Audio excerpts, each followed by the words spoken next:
Saudara, momen Presiden Jokowi tampil bersama figur potensial bakal capres hingga lempar kode dukungan di Pilpres. Apa maknanya? Apakah Jokowi berpeluang menjadi kingmaker di Pilpres 2024? Dan seperti apa pengaruhnya pada peta poros politik saat ini? Kita bahas bersama dengan anggota Dewan Pembina Partai Gerindra Dhanil Ansar Simanjuntak, dan juga Ketua DPP PDIP Andreas Hugo Parera, dan juga Direktur Eksekutif Indikator Politik Indonesia Burhanuddin Muhtadi. Selamat malam Bapak-Bapak, sehat selalu. Selamat malam, Mbak Nilo. Selamat malam, Nino. Ya, saya ingin ke Bung Burhan dulu nih, bicara soal apa yang dilakukan oleh Jokowi belakangan ini, lempar-lempar sinyal ke tokoh-tokoh tertentu. Apakah memang Jokowi punya peluang jadi kingmaker atau memang dia adalah kingmakernya saat ini? Di awal saya sudah memprediksi Presiden Jokowi ingin memainkan peran lebih dalam proses transisi kekuasaan di 2024. Nah, biasanya Presiden jilid kedua itu kan cenderung menjadi lemdak. Nah, ini tidak terjadi dalam kasus Presiden Jokowi. Beliau terus-menerus menjaga popularitasnya, approval ratingnya konsisten di atas 70%.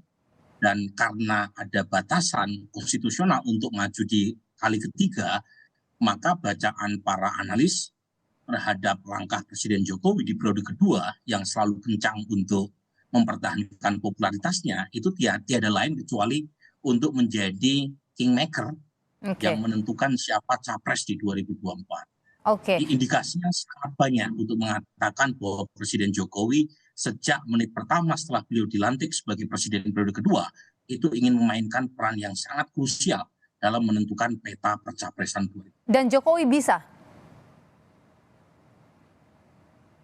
Nah, sangat bisa, tentu tergantung oleh tiga kondisi ya. Kondisi yang pertama adalah sejauh mana Presiden Jokowi mampu mempertahankan approval rating. Kalau approval ratingnya drop, jangankan orang terdekatnya, ya, orang-orang sekitarnya akan lari karena akan takut terkena getah jika approval ratingnya drop. Tetapi kan kita melihat 2 tahun terakhir ini approval ratingnya tetap tinggi bahkan di masa pandemi. Itu syarat yang pertama. Syarat yang kedua adalah sangat tergantung oleh konstelasi capres. Ada tidak capres yang dominan? Nah, per hari ini survei indikator termasuk survei Kompas itu tidak menemukan capres yang dominan. Ganjar Pranowo meskipun berada di peringkat pertama, itu elektabilitasnya tidak sampai 40%, sekitar 37% dengan simulasi 36. Jadi semakin muncul calon yang tidak terlalu dominan, maka berkah Presiden Jokowi menjadi menentukan. Nah, yang terakhir adalah tergantung oleh MK. MK ini masih mensyaratkan 20-25% presidensial threshold atau tidak. Meskipun sudah ada puluhan kali upaya untuk melakukan judicial review, tapi kalau misalnya skema aturan kaitan dengan pencanangan presidensial threshold ini masih ditetapkan yang sangat tinggi tadi, maka Presiden Jokowi sebagai presiden yang mewadahi 7 partai koalisi pemerintah itu menjadi menentukan. Tapi kalau misalnya ternyata diturunkan, maka 2 partai oposisi sudah cukup. Bisa baik. Kita tahan di sana dulu. Saya ingin ke Bung Andreas dulu. Bu Mega sebagai Ketua Umum Partai Gerindra, Partai PDIP maksud saya, ini kan belum bicara soal capres dan lain sebagainya, tapi Pak Jokowi sudah lempar sinyal sana sini gitu. Bagaimana Bung Andreas?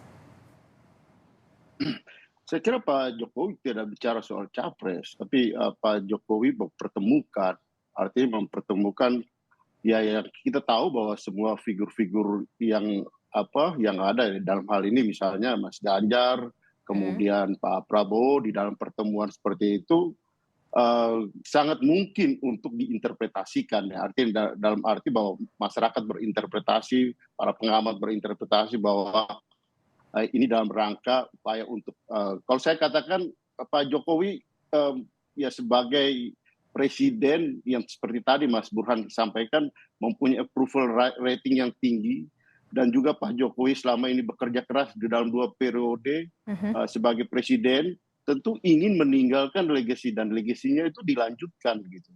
Dan sangat wajar dia menghendaki teman-teman yang dia percaya untuk melanjutkan kepemimpinan. Artinya Pak Jokowi yang pegang siapa mau jadi penerusnya, bukan Bu Mega? Oh bukan soal. Kalau saya melihat bahwa yang menentukan itu adalah tetap ketua-ketua partai, karena mereka lah yang mempunyai tiket untuk memutuskan bahwa ya di sini Pak Jokowi meracik, bahwa itu ya mungkin saja gitu apa yang dilakukan oleh Pak Jokowi. Peran Pak Jokowi di sini saya lihat menarik, dan dan sebagai presiden yang mempunyai approval rating yang tinggi, beliau bukan presiden yang lemdak seperti yang mungkin kalau kita bandingkan dengan sebelumnya, dan dia punya niat untuk ya memberikan kepercayaan pada teman-teman yang dia percaya gitu. Dan saya kira jangan-jangan yang dilakukan Pak Jokowi atas restu Bu Mega ya? Perjuangan. Kenapa? Jangan-jangan apa yang dilakukan Pak Jokowi ini sebenarnya perpanjangan tangan untuk Bu Mega?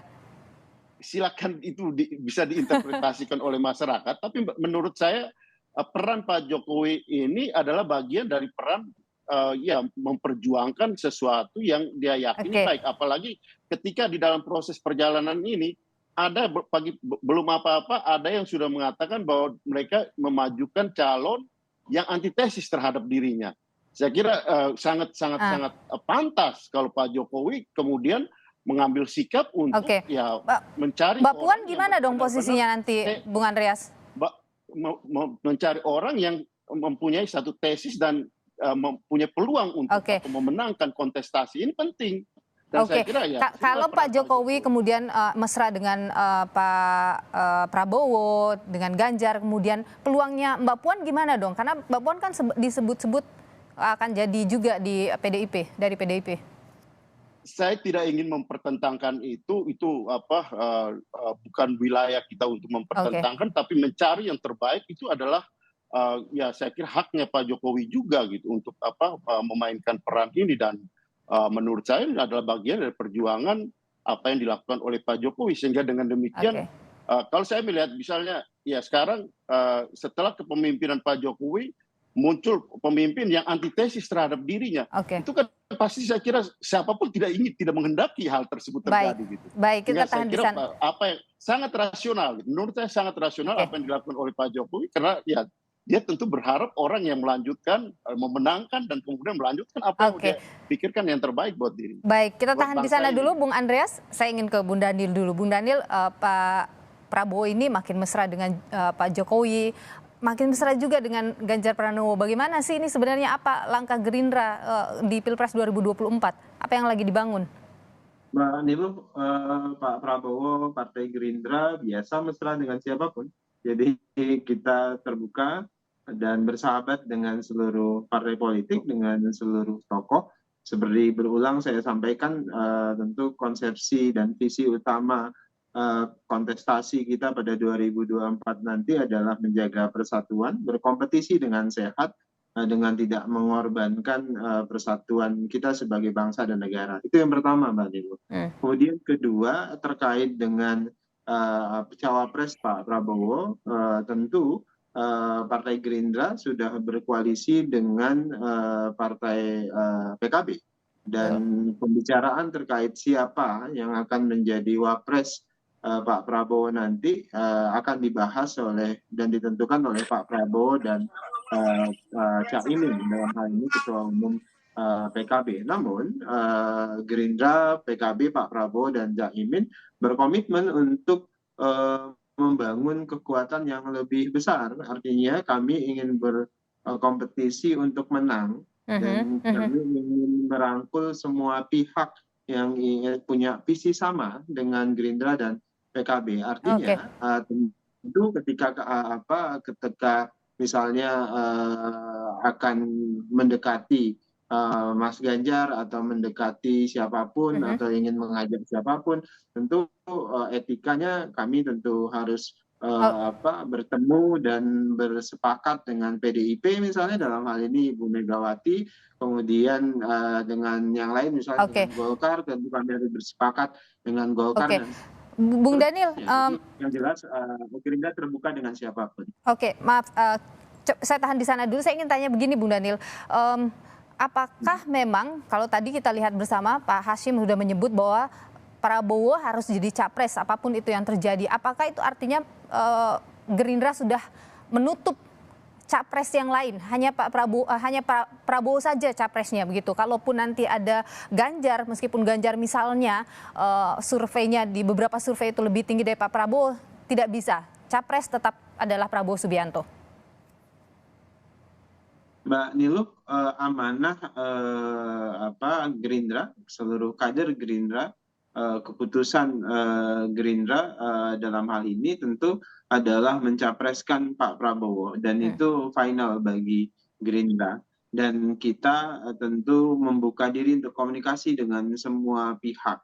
Kenapa? Karena saya pikir dari sisi track record, dari sisi kapasitas dan lain-lainnya, kapasitas Pak Prabowo tentu sebagai capres, dan beliau punya pengalaman panjang terkait dengan itu. Kemudian yang kedua, pembicaraan dengan pihak yang lain, tentu kita tidak sekedar melihat survei. Karena apa? Karena tadi saya sebutkan, saya bersepakat dengan Bang Andreas, karena ada faktor lain, misalnya ya tadi koalisi partai, kemudian karena kekuatan itu yang nanti akan sangat menentukan dan merubah hitungan survei, karena ini kan hari ini belum ada formasi yang tepat dan belum ada formasi yang fix. Oleh sebab itu, ketika ada formasi yang fix, maka survei akan banyak. Maaf saya potong Bung Daniel. Jadi buka komunikasi ke yang lain itu adalah untuk cari wakilnya, bukan untuk capresnya, begitu ya? Tentu capres kami final Pak Prabowo, dan kita membuka diri berkomunikasi dengan partai lain untuk cawapres Pak Prabowo. Oke, baik, cawapres saja. Saya ke Pak Burhanuddin terakhir. Kalau Anda melihat peluang duet Prabowo Ganjar itu di pemilu 2024 mungkin nggak sih? Sekarang ini kan masing-masing umurnya sebagai capres calon presiden. Nah, Pak Prabowo sendiri punya keuntungan sebagai ketua umum partai, dan saat yang sama sudah berkoalisi dengan PKB, sehingga tiketnya sudah di tangan. Tetapi saat yang sama, untuk maju kan bukan sekedar mendapatkan tiket, tapi juga harus memastikan menang. Nah, pada titik itu sebenarnya sekarang kita banyak variabel ya. Variabel yang pertama adalah siapa yang akhirnya mendapatkan tiket dulu. Per hari ini kan belum ada capres yang secara resmi didaftarkan di. Jadi apapun bisa terjadi, tetapi menurut saya kuncinya ada di partainya. Nah, Ibu Mega ini mencalonkan siapa ini? Jadi apakah Mbak Puan ataukah Ganjar Pranowo? Kalau misalnya Ganjar Pranowo yang dicalonkan, maka posisi Ganjar itu menjadi sangat menentukan, karena beliau tidak lagi maju sebagai cawapres menurut kalkulasi hari ini. Tapi lagi-lagi sangat tergantung oleh Ibu Mega. Nah, yang kedua, maju atau tidak Anies Baswedan. Kalau misalnya Anies Baswedan dapat tiket dan kemudian dimajukan secara resmi, maka perhitungan elit-elit partai adalah logika elektabilitas. Siapa yang bisa mengalahkan Anies Baswedan? Bukan lagi logika ketua umum. Nah, ini lagi-lagi sangat ditentukan oleh waktu-waktu terakhir sebelum pendaftaran. Jadi saya mengamati demikian nih loh. Jadi proses pertandingan Pilpres ini tidak ditentukan di babak normal 90 menit, 45 kali 2 dalam 50. Tapi di waktu injury time. Oh baik, injury time-nya nanti kita akan lihat. Baik, terima kasih Bung Burhanuddin Muhtadi. Maaf saya harus potong sampai di sana karena kita terbatas durasi. Terima kasih Direktur Eksekutif Indikator Politik Indonesia Burhanuddin Muhtadi sudah bersama kami, dan juga terima kasih Ketua DPP PDIP Andreas Hugo Parera dan juga anggota Dewan Pembina Partai Gerindra Dhanil Ansar Simanjuntak. Terima kasih Bapak-bapak sudah berbagi informasi dan juga pandangan di Sapa Indonesia Malam. Sehat selalu.